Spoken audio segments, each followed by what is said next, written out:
안녕하세요. 사연 읽어주는 남녀입니다. 오늘도 와주셔서 감사드리며 그럼 오늘의 사연 바로 소개해드리겠습니다. 안녕하세요. 전 피아니스트의 꿈을 접고 그림을 그리고 도자기를 빚으며 살아가고 있어요. 30대 중반을 넘어서며 제 인생엔 큰 변화가 있네요. 사실 전 할머니가 될 때까지 피아니스트로 살 줄 알았습니다.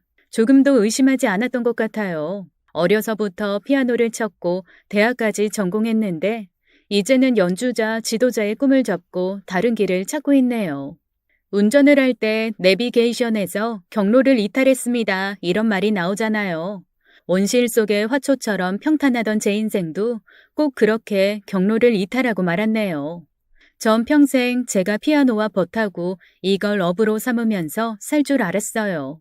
마음먹은 일은 꼭 이루면서 어떤 시련도 없이 평화롭게 살 줄 알았습니다. 차라리 철없을 때 고생을 했다면 견디기 쉬웠을까요? 아주 어린 시절에 겪은 시련이라면 크면서 잊혀졌을까요? 견디기 어려운 고통 속에서 전 어렵게 꽃 한 송이를 틔웠습니다. 그 꽃은 제 눈물과 땀, 피로 연글었어요. 혼자선 사귈 수 없는 엄청난 일들을 제 작은 마음에 품고 있긴 어려워 사연을 써봅니다. 한자 한자 써내려가는 마음이 이상하게 떨리네요. 가족 아닌 누군가에게 제 얘기를 해본 적이 언제였나 싶습니다. 제겐 어려서부터 보디가드가 있었어요. 키가 크고 덩치가 좋은 남자가 아니고요. 복선이라는 동생인데요. 복선인 저보다 1살 어린 여동생입니다. 전 어린 시절 한때 제주도에 살았어요. 그때 복선이도 만나고 제주도의 삶은 절대로 잊을 수 없는 소중한 추억으로 남아있어요. 저희 집은 제주도에서도 한적한 시골이었습니다. 아버지가 의사셨는데 거기 잠깐 근무하러 가셨고 저와 엄마도 따라간 거였고요. 부모님은 서울에서 나고 자라셨는데 성격이 완전히 정반대였습니다. 아빠가 매사에 느긋했다면 엄마는 늘 조급했어요. 낙천적인 아빠의 성격과 달리 엄만 화를 잘 내셨죠. 아빤 그때 도시 생활에 실증이 나서 일부러 제주도에 간 거였는데 엄만 아주 치를 떠셨어요. 툭하면 서울 서울 노래를 부르셨죠. 그때 전 11살쯤 됐을 거예요. 엄마는 아빠가 출근하시면 친구나 외할머니한테 전화해서 아빠 욕을 하곤 했습니다. 내가 저 인간 때문에 못 산다니까. 아니, 이런 오지의 날 처박아 놓는 게 말이 돼? 여기 뭐가 있어? 맨 돌이랑 바람뿐이지. 백화점도 없고 친구도 못 만난다고. 다시 서울 가고 싶어 미치겠어. 6개월만 버티다 송주랑 나만 서울 갈까? 송주 아빠 진짜 너무 미워. 가끔 엄만 절 떠보는 것 같았죠. 여기 뭐 재밌냐? 엄마랑 둘만 서울 가자. 아빠한테 말해봐라. 저한테 요구하셨지만 전 아빠랑 있는 게 좋았어요. 엄마랑 둘만 서울집에 있으면 어떨지 뻔했죠. 엄마 뜻대로 제가 움직이지 않으니까 엄만 신경질이 늘어만 갔고 점점 저한테 신경을 안 쓰셨어요. 아빠랑도 사이가 좋지 않았고요. 어린 제 생각에 아빠가 엄마를 달래줬으면 좋겠다 잠깐 생각했지만 어른들 일은 알 수가 없었습니다. 아빠는 아빠대로 엄마의 짜증에 지쳐서 두 분은 사이가 멀어졌죠. 전 서울에서처럼 학원도 안 다니고 학교 끝나면 여기저기 놀러 다녔어요. 엄만 제주도가 맨 돌과 바람뿐이라 싫다고 하셨지만 전 이곳이 좋았습니다. 집에서도 보이는 푸른 바다와 구멍이 숭숭 난 검은 돌, 바람에 이리저리 흔들리는 풀과 꽃들을 보면 시간 가는 줄 몰랐어요. 그리고 한 가지 사실을 알아냈죠. 여기 애들은 학교가 끝나면 저처럼 다 놀러 다닌다는 것을요. 처음엔 여기 애들이 안 껴줬어요. 말도 자기들이랑 다르게 하고 맨날 치마만 입고 다닌다고요. 그런데 복선이 덕분에 친구를 만들 수 있었습니다. 야, 나도 같이 놀자. 넌 저리 가. 서울 애가 뭘 한다고 나서? 서울에서 온 게 무슨 죄냐? 같이 놀자. 나 심심하단 말이야. 나도 껴줘. 동네 애들은 저한테 제주도 사투리를 시켜보며 비웃기 바빴죠. 하지만 복선인 달랐습니다. 저를 놀리지 말라고 하더니 놀이에 껴주더라고요. 한 번도 해보지 못한 놀이도 방법을 자세히 알려주고 못하면 깍두기로 껴줘서 전 결국 그 동네에 완전히 적응할 수 있었습니다. 복선인 저보다 1살 어렸는데도 누가 보면 언니인 줄 알았을 거예요. 키도 크고 통통한 편이었는데 힘도 장사였죠. 커다란 돌도 번쩍번쩍 날라서 동네 할머니들이 씨름대회 나가라고 할 정도였어요. 전 그런 복선이가 좋아서 옆에 딱 붙어 다녔고 동네 애들도 더 이상 괴롭히지 않았습니다. 놀이에도 잘 껴줬고요. 아빤 그런 절 보고 엄청 좋아하셨어요. 우리 성주 제주도 아이 다 됐네. 아까 창문으로 보니까 애들이랑 실컷 뛰어놀던데 뭐가 그렇게 재미있었어? 몰라. 애들이 이름 가르쳐줬는데 다 까먹었어. 아빠, 나 오늘 제주도 말도 되게 많이 배웠다? 그리고 나 친한 친구 생겼는데 이름이 복선이야. 걔 엄청 똑똑하고 힘도 세. 여기 진짜 재밌어. 엄만 밖에서 놀고 들어온 절 보면 엄청 화를 내셨어요. 원피스며 구두가 다 까매졌다고 혼내셨죠. 하지만 전 상관없었어요. 치마는 동네 동생들 다 줘버리고 저도 애들처럼 바지 입고 낡은 운동화 신고 곳곳을 쏘다녔습니다. 여름엔 바다에서 놀고 겨울엔 애들이랑 차가운 칼바람 맞으면서도 집에 들어가지 않았어요. 서울에서 늘 감기를 달고 살았는데 여기선 살도 찌고 얼굴도 타고 아주 튼튼해졌죠. 그리고 1년 뒤에 뜻밖의 일이 벌어졌습니다. 복선이가 저희 집에서 함께 살게 됐어요. 그건 다 복선이의 불행에서 비롯됐죠. 복선이는 같은 동네에 살았고 가정 환경이 좋지 않았습니다. 술만 마시는 아빠와 아픈 엄마 사이에서 컸어요. 그리고 복선이 엄만 병으로 돌아가셨고요. 의사인 저희 아빠가 마지막을 지켜봐 주셨죠. 불행은 그것으로 끝나지 않았습니다. 복선이 아빠는 장례가 끝난 뒤 말도 없이 집을 나갔고 하나밖에 없는 딸은 빈집에 남게 됐죠. 복선이가 엉엉 우는 걸 그때 처음 봤어요. 아빠는 복선이가 안 됐다며 안타까워하셨고 우리 집에서 같이 살자고 하셨습니다. 또 한 번 엄마와 아빠는 크게 다투셨죠.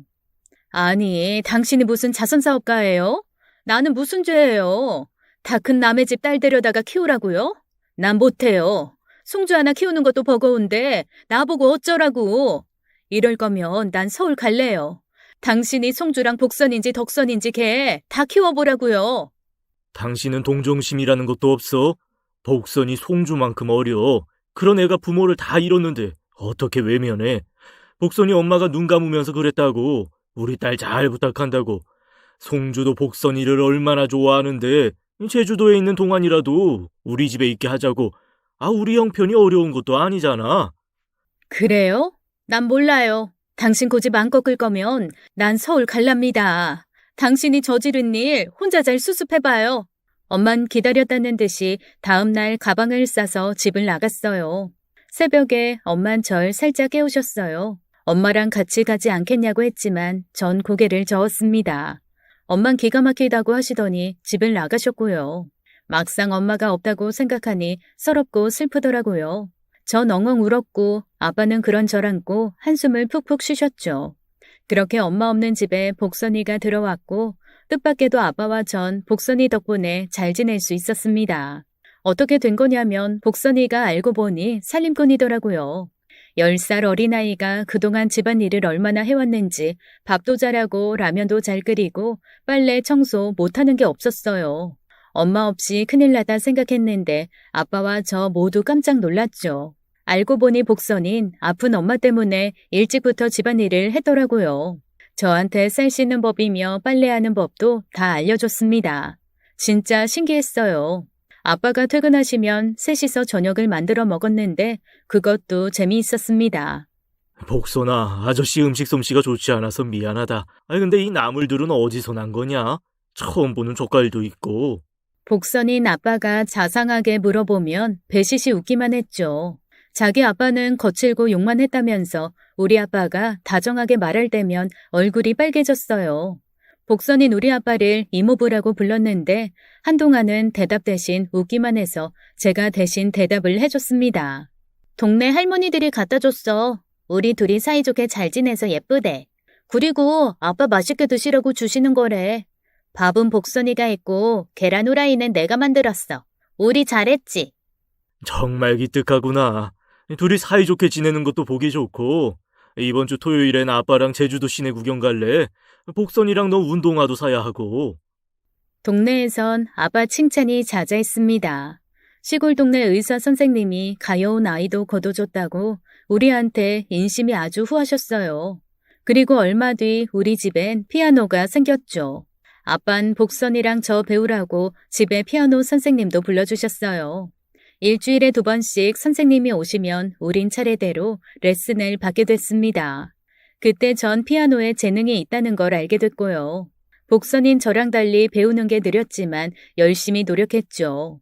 외동으로 태어나 내심 외로웠던 저는 복선이랑 함께여서 너무 좋았어요. 그러나 제주도에서의 생활은 길지 않았습니다. 2년 반 뒤 우린 다시 서울로 가야 했죠. 아빠가 친구로부터 제의를 받아서 서울에 있는 병원에 가시게 된 거였어요.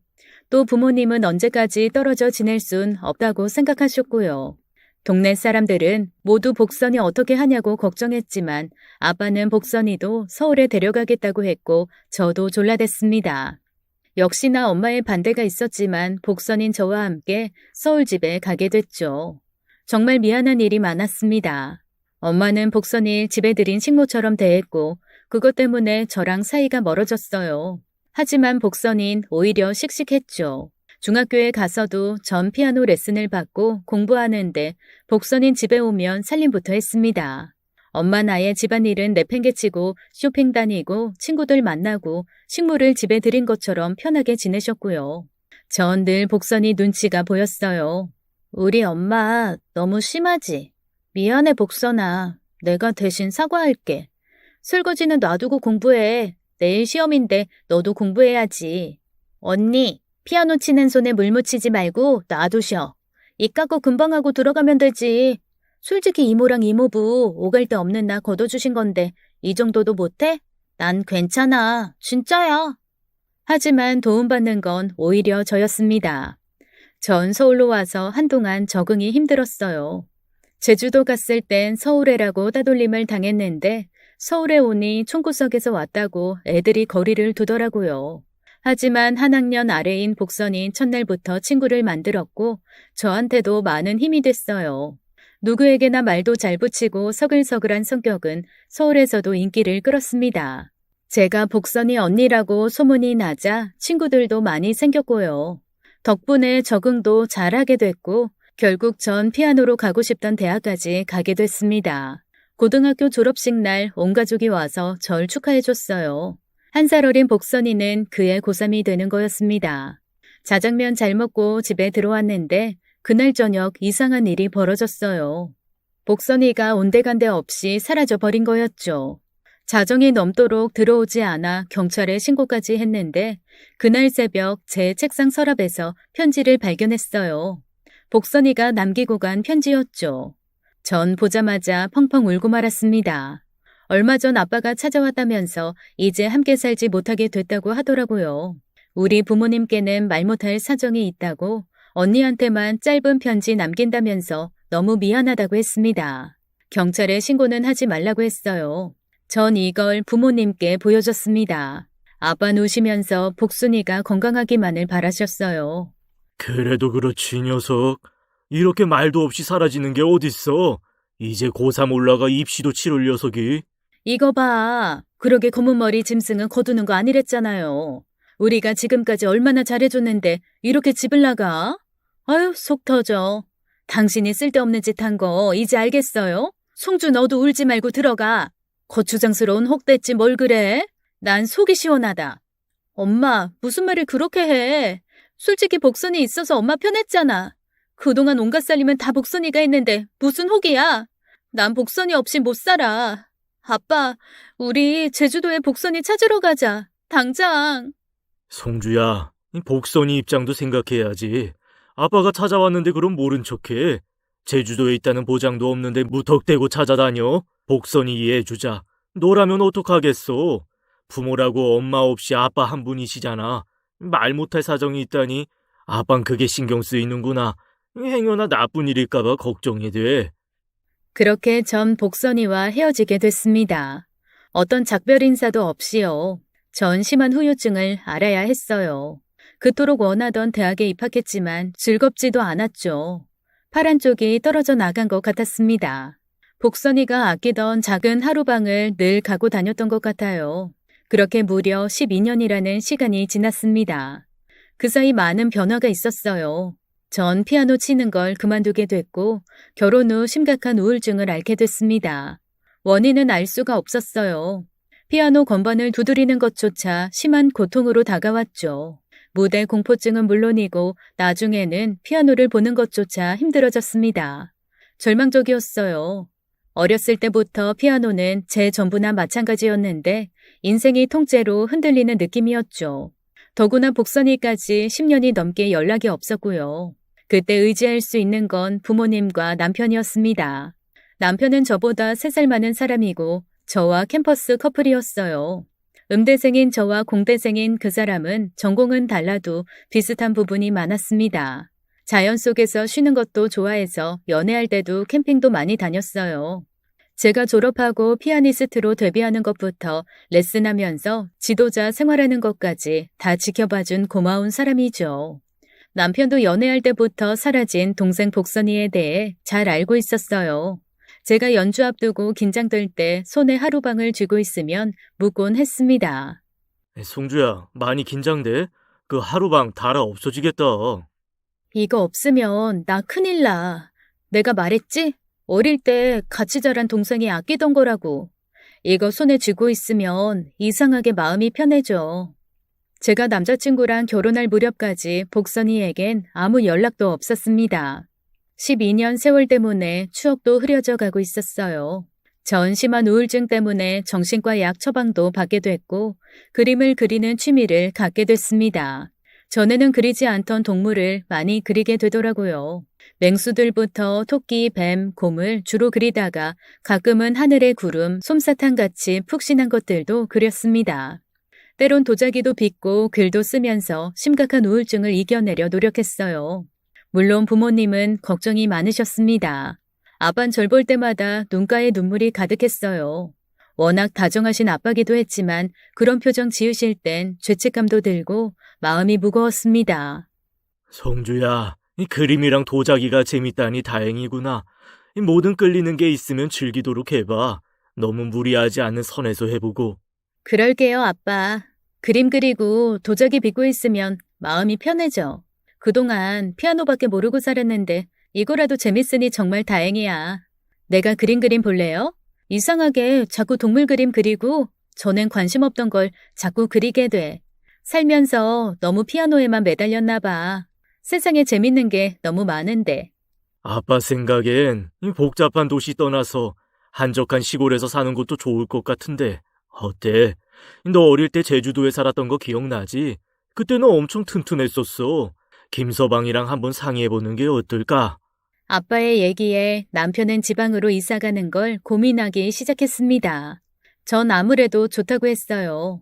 사실 시골에서 지내고 싶었지만 남편 직장 때문에 선뜻 가자고 하기가 어려웠죠. 그때쯤 뜻밖의 사건이 벌어졌습니다. 어느 날 갑자기 복선이가 다시 나타난 거였어요. 아빠 계신 병원에 복선이가 찾아왔고 전 연락을 받자마자 한달음에 병원으로 달려갔습니다. 복선아, 너 정말 복선이 맞아? 언니. 복선인 절 보자마자 말을 잇지 못하고 울기만 했어요. 한참을 부둥켜 안고 울었던 것 같습니다. 그리고 복선인 혼자가 아니었어요. 작은 꼬마아이가 순진한 얼굴로 사탕을 먹고 있었어요. 걔를 보는 순간 가슴이 찌르르 아파왔습니다. 저도 모르게 눈물이 고이고 손이 떨렸죠. 딸이니? 복선이 네 딸? 응, 언니. 맞아, 내 딸. 이제 5살 됐어. 소영아, 인사해. 엄마가 늘 말하던 이모 있지? 피아노 치는 공주 이모. 소영인 절 보며 공주 이모라고 하더라고요. 그 순간 눈물이 왈칵 쏟아졌습니다. 소영인 엄마인 복선이를 꼭 닮아 있었어요. 빵빵한 볼에 귀여운 코, 빨간 입술이 딱 제주도 들판에서 놀던 복선이 얼굴이었죠. 소영이를 보고 있으니 마치 어린 시절로 돌아간 것 같았습니다. 전 그 아이를 안고 엉엉 울었어요. 우리가 떨어져 있던 시간이 얼마나 길었나 실감이 되는 순간이었습니다. 복선이 얼핏 봐도 고생을 많이 한 것 같았어요. 고등학교 때까지 하얗고 통통했던 얼굴은 없고 까맣게 탄 채 삐쩍 말라 있었어요. 복선인 장사를 한다고 하더라고요. 우리 집에 함께 살 땐 체육 선생님이 되고 싶어 했는데 대학에 가지 못했다고 하더라고요. 대신 남편을 만나 장사를 하면서 소영이를 낳았고요. 복선이 아버진 돌아가신 지 2년 정도 됐다고 했습니다. 애기 아빤 어딨어? 같이 못 왔어? 애기 아빤 지금 한국에 없어. 외국인이고 원양어선 타고 있어. 언니, 나 지금까지 부산 살다가 제주도로 간 지 얼마 안 됐어. 정말? 제주도 어디? 옛날 우리가 살았던 동네에서 멀지 않은 곳에 집을 구했다고 하더라고요. 그런데 하나 미심쩍은 게 있었습니다. 소영이 아빠에 대한 얘기가 믿기지 않았어요. 짐작으론 복선이가 미혼모가 아닐까 생각했지만 그걸 입 밖으로 내진 않았습니다. 모녀의 행색도 좋아 보이지 않았고 서울에 잠깐 다니러 왔다는데 거처도 정하지 않은 것 같았어요. 형편이 딱히 좋아 보이진 않았죠. 전 괜찮다는 복선이를 우리 집에 데려왔습니다. 하루라도 자고 가라고 했어요. 남편은 말로만 듣던 복선이를 보고 무척 반가워했습니다. 복선 씨? 송주한테 얘기 많이 들었어요. 고등학교 때까지 친자매처럼 지냈다고요. 그동안 연락이 없다고 송주가 얼마나 슬퍼했는지 몰라요. 저도 연락하고 싶었는데 그럴 수가 없었어요. 송주 언니 결혼식도 못 보고 면목 없네요. 언니, 늦게나마 축하해. 나도 너 결혼하고 아기 낳는 거 못 봤잖아. 면목 없긴 이제라도 만나서 난 너무 좋아. 복선 씨 보니까 송주가 그나마 웃네요. 저희 이제 시골로 이사가요. 가면 자주 놀러 오세요. 송주 건강 때문에 가는 거라 한적한 곳에 꽤 넓은 집을 얻었거든요. 애기랑 오셔서 오래 지내다 가세요. 복선이 말없이 웃기만 했습니다. 그날 밤 전 복선이와 나란히 누웠어요. 그동안 밀린 이야기가 너무 많았죠. 대학 이야기, 남편 만난 이야기, 부모님 어떻게 지내셨는지 얘기하다 보니 잠이 너무 쏟아졌습니다. 우울증 약을 먹으면 그렇게 잠이 오더라고요. 전 복선이한테 미안하다고 얘기 나누고 싶은데 잠이 쏟아진다고 했죠. 복선인 괜찮다고 얼른 자라면서 이불을 덮어줬습니다. 꼭 어린 시절로 돌아간 것 같았어요.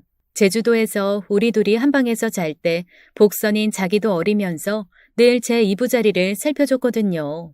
전 고맙다고 이제라도 연락해줘서 너무 기쁘다고 앞으로는 어디 가지 말라고 하고 잠이 들었습니다. 잠이 들었던 저는 설핏 잠이 깼어요. 느낌에 한밤중인 것 같았습니다. 가늘게 눈을 뜬 전 복선일 보고 깜짝 놀랐죠. 복선인 절 보면서 눈물을 폭포수같이 쏟고 있었어요. 전 깜짝 놀라 일어났습니다. 복선아, 왜 울어? 왜 그래? 아니야, 언니 깼구나. 내 우는 소리 때문에. 미안해, 더 자. 전 억지로 몸을 일으켜 복선이를 다그쳤습니다. 아무래도 분위기가 심상치 않았어요.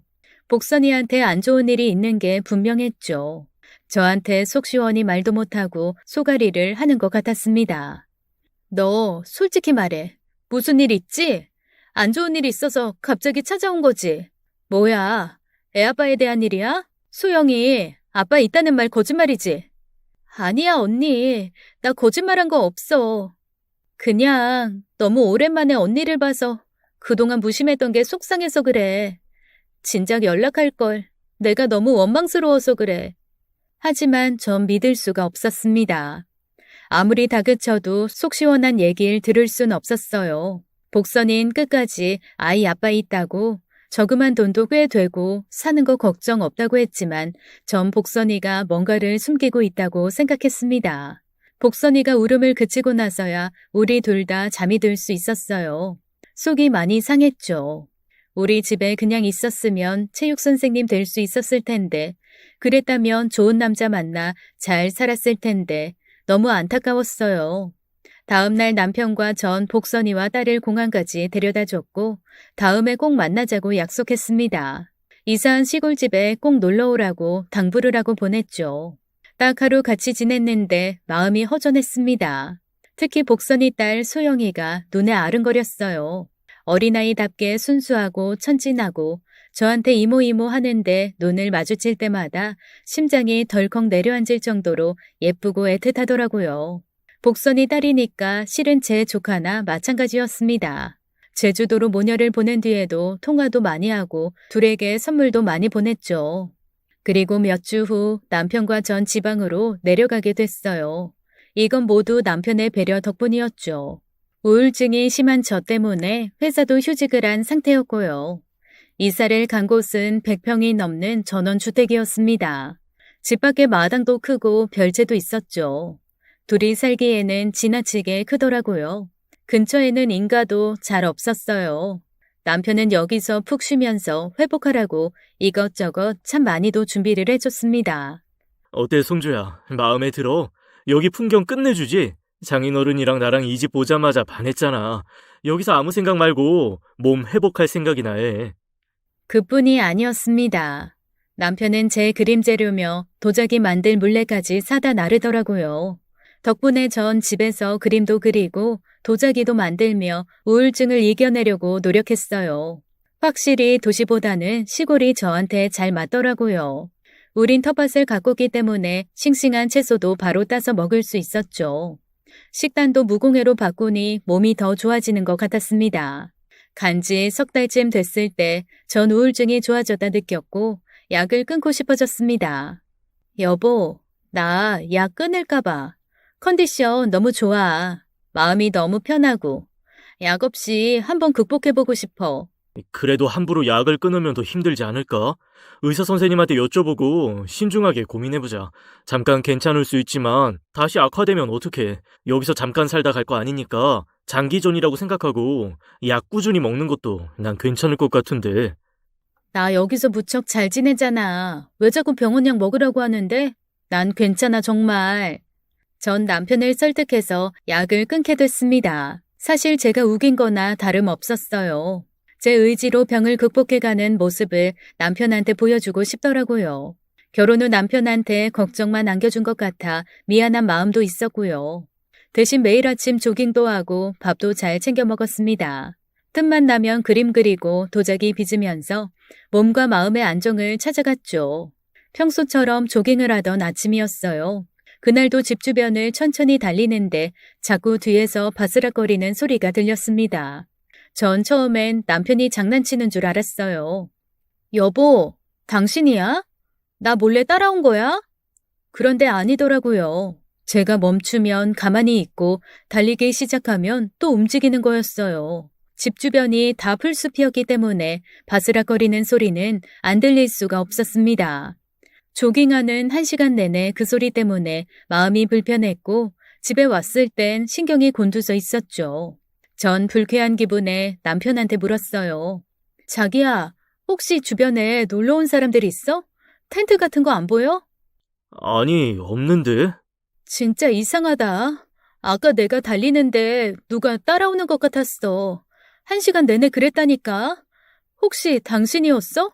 나 몰래 따라온 거 아니고? 에이, 그럴 리가. 이거 봐, 나 김치찌개 끓이고 있었는데? 당신 조깅하는 동안 밥 차리고 있었는데 무슨 소리야? 너무 찜찜했습니다. 전 그날 하루 종일 바깥만 바라본 것 같아요. 우리 집은 인적이 드문 곳이었기 때문에 외지인이 오면 금방 눈에 띄었습니다. 진입로가 딱 하나가 있어서 차든 사람이든 거기로 들어와야 했어요. 하지만 개미새끼 한 마리 보이지 않았죠. 괜히 소름이 끼치고 무서운 생각이 들었는데 남편은 괜한 생각이라며 절 달래기만 했습니다. 그리고 얼마 후 복선이가 딸과 함께 저희 집에 왔어요. 남편이 비행기표를 끊어주고 전 식사 준비를 정성껏 했죠. 소영이도 있으니 아기 음식도 하고 모처럼 신이 났습니다. 전 미리 복선이한테 물어봤었죠. 소영이 좋아하는 음식이며 색깔이며 자세히 물어보고 꼬마 손님 맞이를 위해 정성을 다했어요. 그 둘은 2박 3일 동안 놀다 갔는데 어쩐지 복선인 있는 내내 표정이 어두웠죠. 저와 단둘이 있어도 말을 많이 하지 않더라고요. 전 심란했습니다.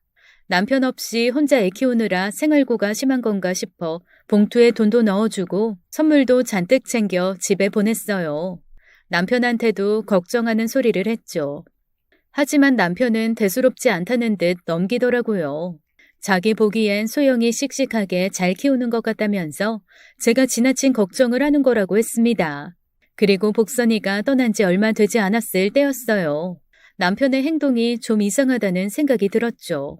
하루는 제가 낮잠을 자고 나왔는데 급하게 전화를 끊더라고요.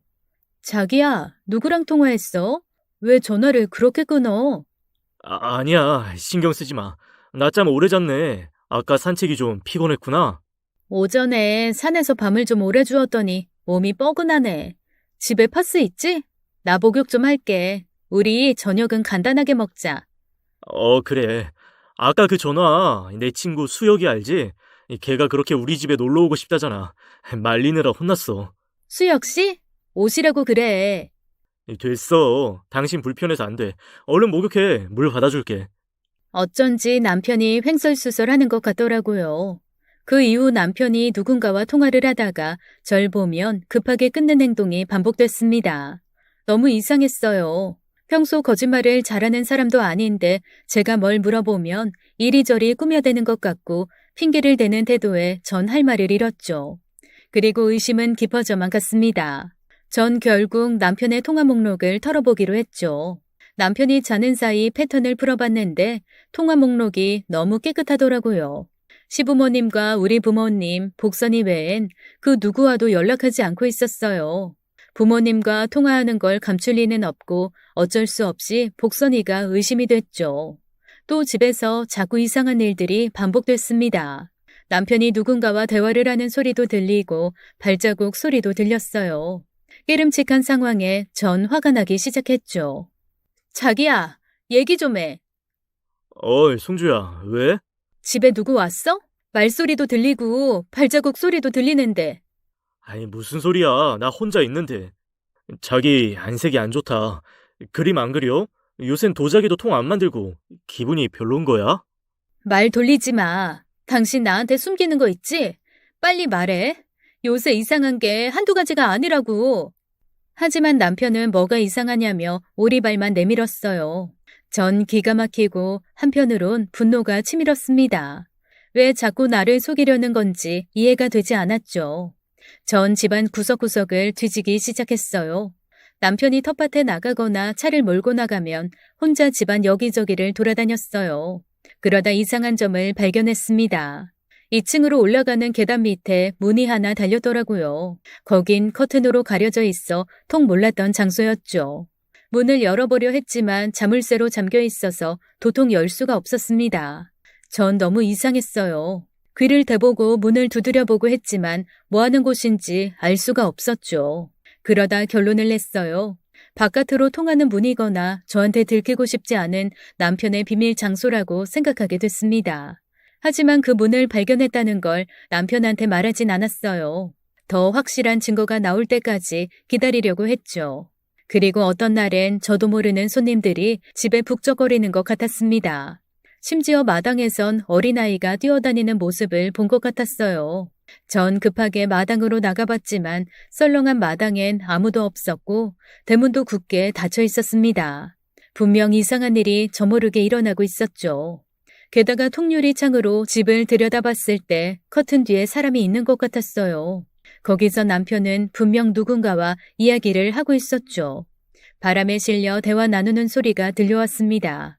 그런데 목소리가 꼭 여자, 아니 복선이 목소리 같았어요. 온몸에 소름이 돋고 신경이 날카롭게 곤두섰습니다.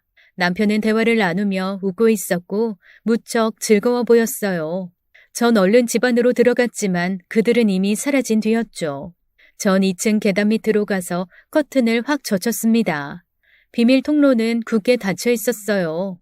만약 빠져나갔다면 이 방을 통해 나간 게 분명했습니다. 너무 혼란스럽고 미쳐버릴 것만 같았어요. 분명 뭔가 있어. 남편이 나한테 뭔가를 숨기는 게 분명해. 말도 없이 누굴 초대하는 거야. 비밀의 방에 숨겨놓고 둘이 몰래 만나는 거 아니야? 전 복선이가 영 미덥지 않았어요. 가끔 복선이는 절 찾아오곤 했는데 늘 간다는 말도 없이 사라지곤 했거든요. 점점 남편과 복선이 둘의 바람을 확신하게 됐습니다. 남편은 어떤 이유에선지 복선이와 지속적으로 연락하고 있었어요. 그리고 제게 숨기고 있었죠. 배신감에 치가 떨렸습니다. 전 더 이상 견딜 수가 없었어요. 남편이 절 속이고 무슨 짓을 벌이고 있는지 꼭 알아야 했습니다. 이대로 더는 못 살 것 같았어요. 어떤 식으로든 결판을 내야겠다는 생각에 전 흥분했고 남편을 보자마자 멱살을 잡고 흔들었습니다. 나 더 이상은 못 참아. 둘 사이 이미 눈치채고 있었다고. 언제부터야? 복선이랑 그렇고 그런 사이 된 거 언제부터냐고. 나 몰래 내 집에서 둘이 뭐 했어? 내가 모를 줄 아니? 다른 사람도 아니고 당신이 복선이랑 어떻게 그렇게 그런 짓을 벌여? 내 눈 똑바로 봐. 거짓말하지 말고 다 털어놓으라고. 여보, 정신 좀 차려. 그게 다 무슨 말이야. 전 이 집에 비밀 통로 있는 거 다 안다고 그 문으로 둘이 몰래 만나는 거 알고 있다고 절규했어요. 빨리 그 문 열라고 안 그러면 망치로 부숴버리겠다고 했죠. 하지만 남편은 절 말리기만 할 뿐이었습니다. 절대 아니라고 하면서요. 전 억울하고 분해서 미칠 것 같았어요. 전 제가 그린 그림들을 다 찍고 도자기들도 다 깨버렸습니다. 그래도 속이 시원하지 않았어요. 제 난동은 하루 넘게 계속됐고 남편이 연락을 했는지 부모님이 집에 내려오셨습니다. 송주야, 이거 사. 왜 이래? 착한 김서방이 무슨 바람을 핀다고 이 난리야, 난리가. 난리? 엄마라면 가만히 있겠어? 복선이랑 저 사람 둘이 눈 맞았어. 나 몰래 이 집에서 바람 피우고 있었다고. 복선이 데려와. 당장 삼자 대면하자고. 전 복선이 데려오라고 난리를 쳤습니다.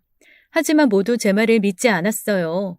전 2층 계단 밑에 있는 방문을 가리키며 끈질기게 남편을 추궁했습니다. 제가 망치로 방문을 부수려고 하니까 남편이 울면서 소리쳤어요. 송주야, 지호 엄마, 언제까지 이럴 거야? 제발 정신 좀 차려. 그래, 그 방문 열어봐. 거기 뭐가 있는지 당신이 문 열어보라고. 나도 더 이상 못 견디겠다. 당신 눈으로 확인해. 그래, 진짜 그렇게 나올 것이지. 둘이 바람 피운 거 이제 우리 발도 못 내밀겠다 이거지? 좋아, 이 방문 열고 우리도 끝내자. 엄마, 아빠, 두 분도 똑똑히 봐두세요. 사위가 어떤 인간인지 똑똑히 보시라고요. 하지만 엄만 절 필사적으로 말렸습니다. 안 된다고 보지 말라고 하셨어요. 전 어디서 그런 힘이 나왔는지 엄마를 뿌리치고 그 방문을 망치로 부쉈습니다. 그리고 곧 가슴 찢어지는 광경을 맞닥뜨리게 됐어요. 부서진 방문 앞에서 전 망치를 떨어뜨리고 주저앉았습니다. 그동안 까맣게 잊고 있었던 기억이 한꺼번에 떠올라 절 뒤흔들고 말았죠. 전 넋이 나간 듯 앉아있다가 오열하기 시작했습니다. 그러다 까무러쳤어요. 제가 의심한 모든 건 사실이 아니었습니다. 조깅할 때 누가 쫓아온다는 것도 남편과 복선이의 바람도 사실이 아니었어요. 심지어 남편은 통화도 자주 하지 않았습니다. 그 모든 장면은 온통 머릿속에서 지어낸 거짓이었어요. 전 지독한 병을 앓고 있었죠. 환청과 환각이 들리는 조현병을 앓고 있었던 거였어요. 제가 먹던 약은 우울증을 치료하는 약이 아니었고 조현병을 치료하는 약이었습니다. 전 아이를 잃어버린 엄마입니다. 우리 지호는 6살 때 제 곁을 떠났어요. 놀러간 곳에서 익사사고로 세상을 떠났죠. 제 손으로 싼 꼬마 김밥을 먹지도 못하고 엄마도 아빠도 없는 곳에서 한순간에 숨이 멎었습니다. 자물쇠로 잠가놓은 그곳은 이상한 밀실이 아니라 너무 고통스러워 통째로 잃어버린 기억, 제 아들 지호에 대한 소중한 추억들을 모아놓은 곳이었어요. 여보, 송주야, 정신 차려. 송주야, 장인어른 어떡하면 좋아요. 송주 좀 살려주세요. 멀어져가는 의식 사이로 남편의 절규가 들렸고 의사인 아빠가 제게 조치를 취하는 게 느껴졌습니다. 손끝 발끝까지 고통이 느껴졌어요. 제가 목숨보다 사랑하는 아기 지호, 6살 내 아들 지호의 죽음이 실감이 나기 시작했죠. 비밀의 그 방엔 아기 때부터의 지호 물건들이 있었어요.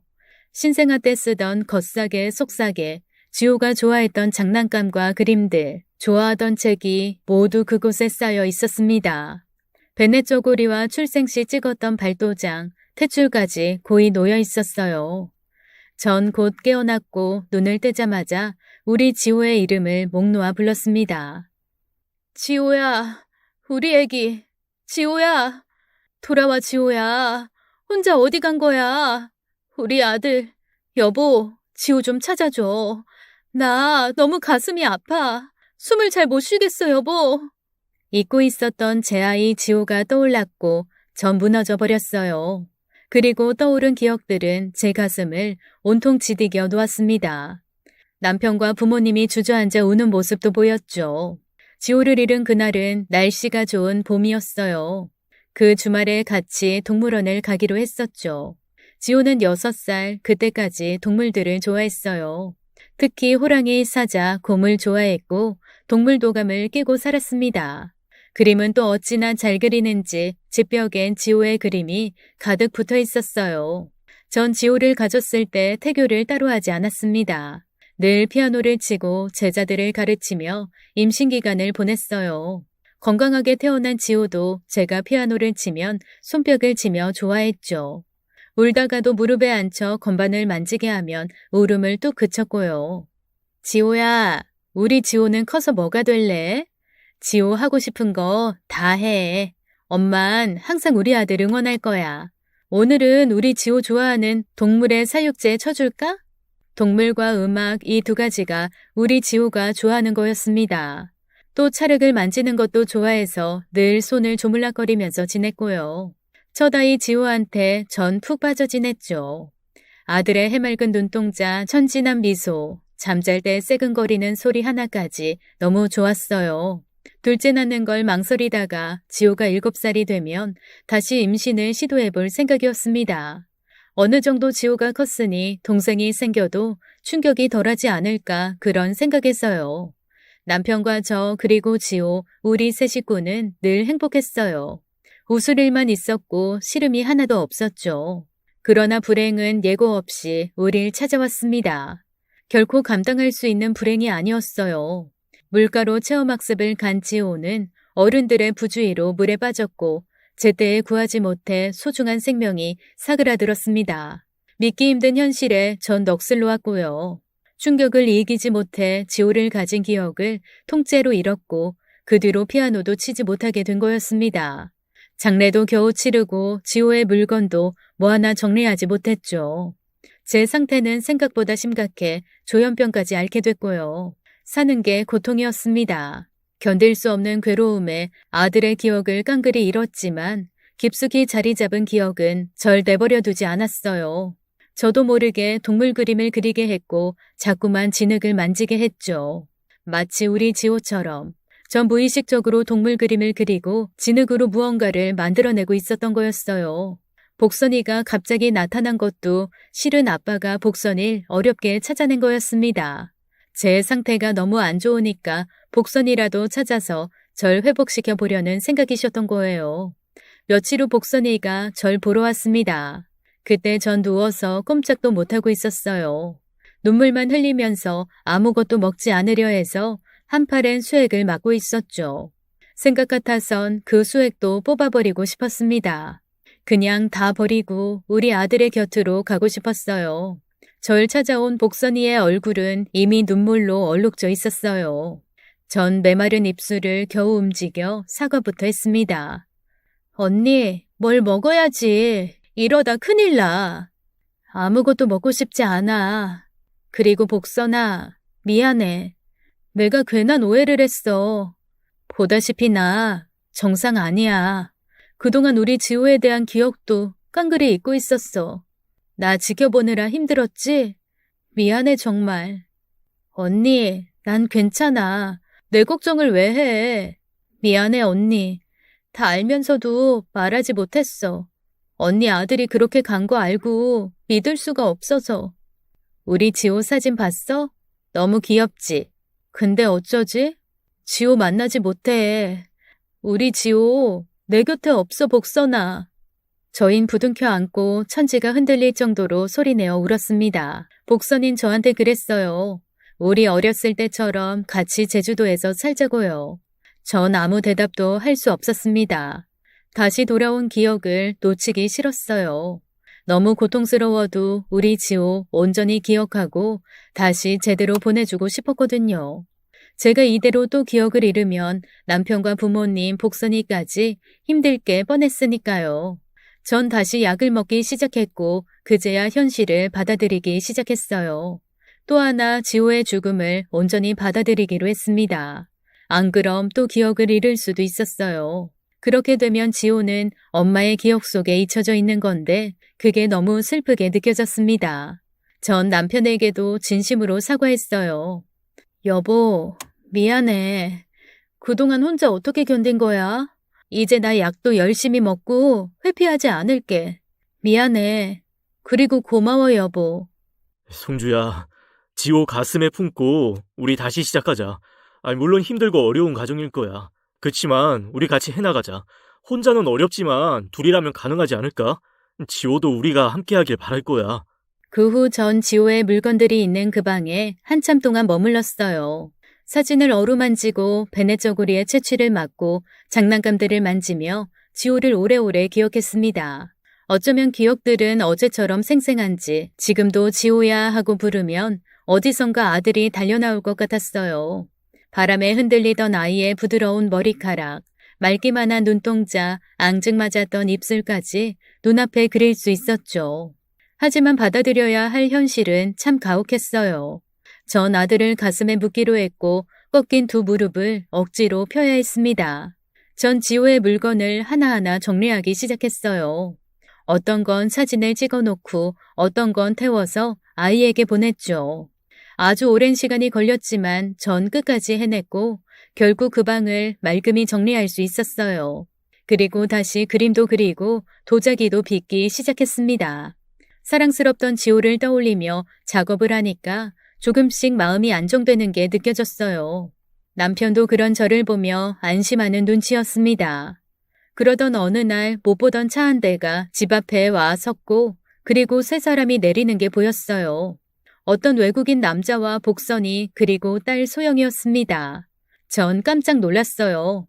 말로만 듣던 복선이의 남편을 처음 만나게 됐죠. 그는 굉장히 남자답고 듬직한 인상이었습니다. 소영이 아빠한테 번쩍 안겨서 행복한 표정을 짓고 있었어요. 복선이도 남편 옆에서 무척 편안해 보였고요. 곧 우리는 인사를 나누게 됐어요. 언니, 인사해. 소영이 아빠야. 잭슨, 내가 얘기했지? 친언니나 다름없다고. 송주 언니.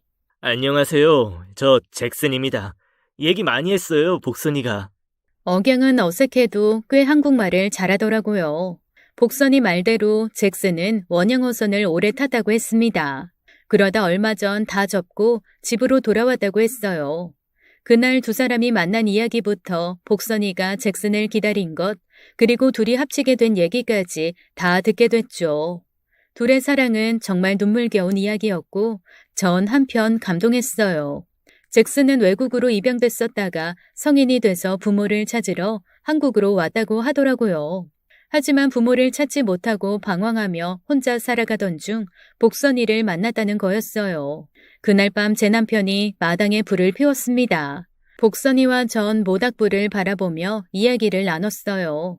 그리고 복선이가 제 졸업식 날 갑자기 사라진 이유를 알게 됐죠. 언니 알지? 나 체육 선생님 되고 싶었던 거. 고3 올라가면 진짜 열심히 공부하려고 했는데 그 꿈 물거품처럼 사라졌네. 정말 어떻게 된 거야? 그 뒤로 대학 못 갔어? 고2 겨울에 갑자기 아빠가 찾아왔어. 성공한 아빠였으면 좋았겠지만 그때 아빠는 도박에 빠져 있었어. 자꾸만 돈을 달라더라고. 몇 달 시달리다가 안 되겠는 거야. 모아놓은 용돈도 다 떨어지고.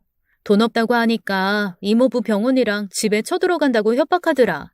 그래서 집 나올 수밖에 없었어. 고마운 분들한테 패기칠 순 없잖아. 지금도 그 결정은 후회 안 해. 알고 보니 복선이 아버진 노름에 중독돼 있었고 어릴 때 버리고 간 딸을 찾아와 돈을 요구한 거였습니다. 복선인 우리 집에 피해를 줄 수 없다고 생각해 집을 나간 거였고요.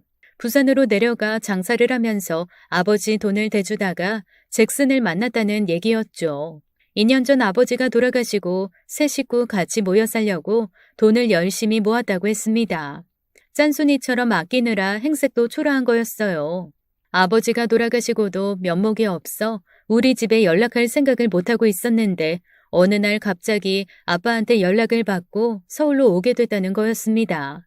아빠는 우리 지호가 잘못됐다는 얘기를 하며 기억을 잃고 힘들어하는 절 도와달라고 했대요.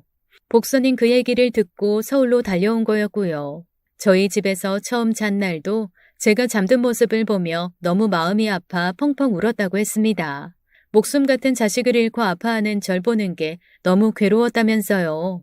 복선인 저한테 이렇게 말했어요.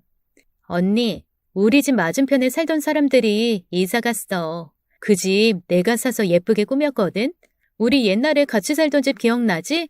꼭 그 집처럼 바다도 보이고 들판도 보이고 그런 집이야. 언제든 오고 싶으면 와. 언니 전용으로 비워둘게. 전 고개를 끄덕였어요. 복선이의 진심이 느껴져 마음이 따뜻해지는 것 같았습니다. 집 안으로 들여다보니 잭슨과 남편이 낚싯대를 꺼내고 있었어요. 남편도 낚시를 좋아하는데 둘이 그 얘기를 하는 것 같았죠. 방금 들은 얘기를 해주면 좋아할 게 분명했어요. 그리고 깨닫지 못했는데 복선이와 얘기하면서 제가 미소 짓고 있었다는 걸 깨달았습니다. 그렇게 전 조금씩 회복되고 있는지도 몰랐어요. 복선이 가족이 돌아가고 전 비밀의 방을 다 정리했습니다. 그리고 그곳에 피아노를 들였습니다. 어렵지만 다시 조금씩 피아노를 쳐볼 생각이에요. 병원도 꾸준히 다니고 있고 남편과 부모님 그리고 주변 사람들과 지속적으로 연락하고 있습니다. 얼마 전 우리 지호를 찾아갔어요.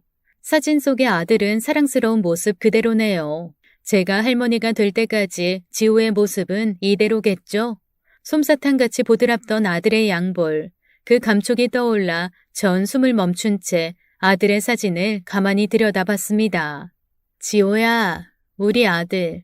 그동안 엄마가 잊고 있어서 우리 아기 서운하지 않았어?